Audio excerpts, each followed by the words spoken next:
Good morning, you all. Welcome to our first activity. Here's the breaking news. Yes, people whose properties were demolished claimed they were not given any notice by the administration or even informed before the drive began. One district, 11 towns and hamlets, 5 days, 1,208 buildings and other structures overwhelmingly Muslim owned, yes, 37 sites, 7.1 acres. That's the demolition track record of the Haryana government in New district following communal violence in the region in which 6 people were killed and 88 injured. The numbers separately confirmed by 2 people with district knowledge of the matter with a random sampling cross-checking by the HT's reporters through field visits in every location. The HT visited.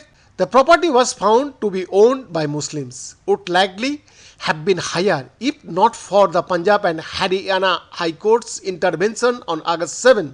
The court asked the state if it was indulging in ethnic cleansing given the one-sidedness of the demolitions before staying there. According to official data, the demolished properties were spread across the cities and villages of Nu, Nalhar, Puhana, Taru, Nangal, Mubarakbad, Sapur, Agon, Adbar, Chowk, Nala Road, Tiranga Chowk and Nagina. It was among the largest demolitions the region has seen.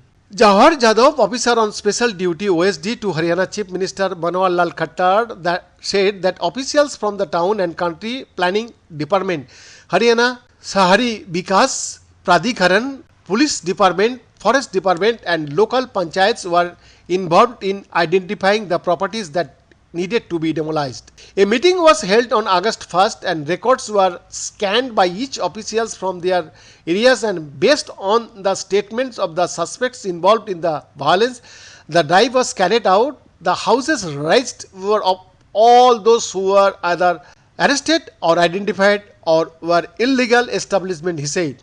Jadhav said they had taken legal opinions and checked all the records before they started the drive to ensure all rules were followed.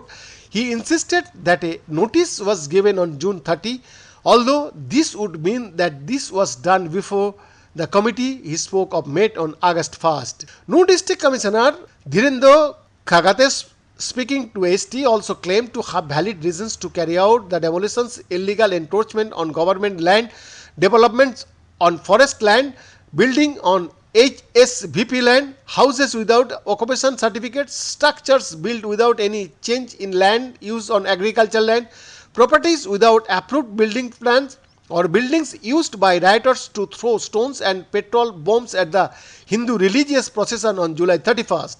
Everything but the last is cause enough to justify demolition, provided due process is followed. People whose properties were demolished were not given any notice by the administration or even informed before the drive began.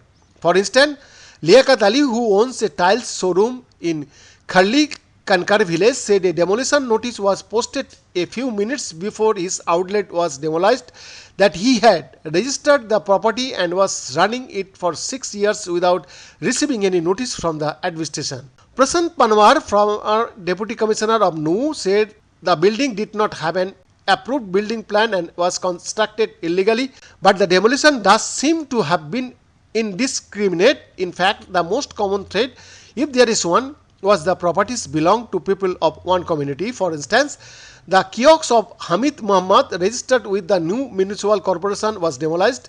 Renu Sogan, additional Deputy Commissioner of Nu, said that she has no record of the demolition drive and why the kiosks that fall under the municipal committee were demolished. Narendra Vijayanarania, Nu's Superintendent of Police, who took charge on August 4, said that action was taken against illegal construction and individuals involved in anti-social activities. The drive was started from Taru area where Santis were constructed on HSVP land, and despite repeated warnings, people were not vacating the land. This was not a one-day decision.